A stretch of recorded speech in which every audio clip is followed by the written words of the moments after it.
আসসালামু আলাইকুম ওয়া রাহমাতুল্লাহি ওয়া বারাকাতুহু। প্রিয় উপস্থিতি, আপনারা জানেন শেখ হাসিনার শাসনামলে প্রায় কয়েক হাজার মানুষ গুম এবং নির্যাতনের শিকার হয়েছিল এবং এর মধ্যে 300 জনকে গুমের পর হত্যা করা হয়েছিল। বাকিদের সাথে কি করা হয়েছিল? তাদের নির্যাতন করা হয়েছে, তাদের মামলা দেওয়া হয়েছে, তারপর টর্চার করে তাদের কাছ থেকে জবানবন্দি আদায় করা হয়েছে। তারপর সেই জবানবন্দির ভিত্তিতে, মিথ্যা জবানবন্দির ভিত্তিতে তাদের সাজা দেওয়া হয়েছে। কাউকে ফাঁসির আদেশ দেওয়া হয়েছে, তাকে যাবজ্জীবন সাজা দেওয়া হয়েছে। তাদের বিরুদ্ধে কোনো প্রমাণ নেই, কোনো এভিডেন্স নেই, শুধুমাত্র 164 ধারার জবানবন্দির ভিত্তিতে কারোর উপর ফাঁসির সাজা হয়েছে, কারো যাবজ্জীবন সাজা হয়েছে। শফিউর রহমান পারাবীকে যাবজ্জীবন দেওয়া হয়েছে এইভাবে, মোজাম্মেল হোসেন সাইমনকে ফাঁসির রায় দেওয়া হয়েছে এইভাবে, নজরুল উলামা কেরামকে বিভিন্ন মেয়াদে বন্দী করে রাখা হয়েছে এইভাবে, তরুণ ইসলামপন্থীদের বন্দী করে রাখা হয়েছে এইভাবে।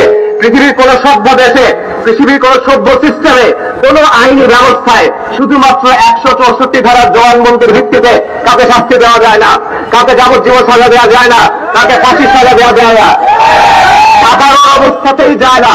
আর এটা প্রমাণিত বিষয় যে এই জবানবন্দিগুলো নেওয়া হয়েছে নির্মম টর্চারের পর। এটা আমার কথা না, আন্তর্জাতিক অপরাধ ট্রাইব্যুনালের চিফ প্রসিকিউটর অ্যাটর্নি জেনারেল তার বক্তব্যে বলেছে যে বাহিনীগুলো প্রচন্ড টর্চার করে এই বন্দীদেরকে নিয়ে গিয়ে ম্যাজিস্ট্রেটের কাছে জোর করে জবানবন্দি আদায় করেছে। তাহলে তাদের বিরুদ্ধে কোনো প্রমাণই যেখানে নাই, তাহলে সেখানে আপনারা বন্দী করে রাখছেন কিভাবে? দুঃখের বিষয়, গণঅভ্যুত্থানের পরে 1 বছর হতে চললো, কিন্তু এই মজলুমরা এখনো বন্দী, তারা এখনো নির্যাতিত, অথচ বড় বড় দলের বড় বড় নেতারা তারা বের হয়ে যাচ্ছেন। বিএনপি তারেক রহমান তিনি বেকসুর খালাস পেয়েছেন, লুৎফুজ্জামান বাবর বের হয়ে গেছেন, জামাত ইসলামীর নেতা মুক্ত হয়েছেন। তার মানে হলো যত বড় মামলা হোক, যত জটিল মামলা হোক, মুক্তি দেওয়া যায়। তাহলে এই ভাইরা কেন মুক্তি হতে পারতেছেন না? আমরা কারো মুক্তির বিরুদ্ধে না, যদি কেউ জুলুমের শিকার হন তাহলে তাদের ন্যায় বিচার পাওয়ার হক আছে। কিন্তু প্রশ্ন হলো, অধিকার কি শুধু ক্ষমতাবানদের জন্য? ন্যায় বিচার শুধু ক্ষমতাবানদের জন্য? বড় বড় দলের নেতাদের জন্য? যারা দুর্বল তাদের জন্য না? ফারাবীদের জন্য না? সাইমনদের জন্য না? ওলামায়ে কেরামদের জন্য না? মজলুম ইসলামপন্থীদের জন্য না? বনী ইসরাইলের বিধান ছিল যারা দুর্বল, তারা গুনাহ করলে, তারা অপরাধ করলে তাদের উপর সাজা প্রয়োগ করত। আর যারা ধনী তারা যখন অপরাধ করত জরিমানা দিয়ে ছেড়ে দিত।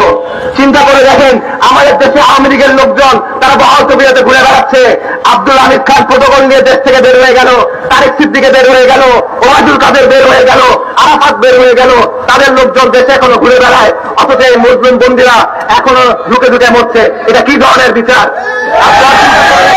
আপনারা জেনে রাখেন, ইন্নাদ-দীন ইনদাল্লাহিল ইসলাম, নিশ্চয়ই আল্লাহর কাছে গ্রহণযোগ্য একমাত্র দিন হলো ইসলাম, নিশ্চয়ই আল্লাহর কাছে গ্রহণযোগ্য একমাত্র বিচার ব্যবস্থা ইসলাম।